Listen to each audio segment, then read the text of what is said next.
J'ai pas envie que mon pays soit livré à l'extrême droite ou à un candidat fantasque, quel qu'il soit, que ce soit M. Hamon ou M. Macron.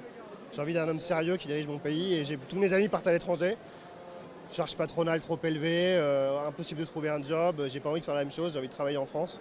Et je pense qu'il n'y a que François Fillon qui peut nous permettre de rester en France et nous donner un peu d'espoir.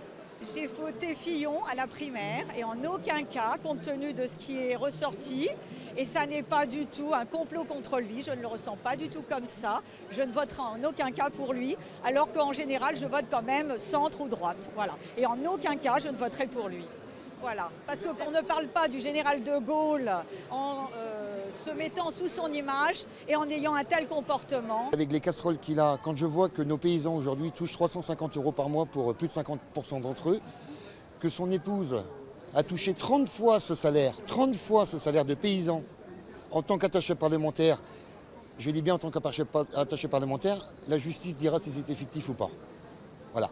Maintenant, quand moi je le vois là encore, malgré sa mise en examen de ce matin, qui continue encore à nous raconter des bourdes, puisqu'il nous avait dit, lorsqu'il s'était fait interpeller par le Canard enchaîné, qu'il devait rendre les armes s'il était mis en examen, on s'aperçoit que là, il ne va pas encore le faire.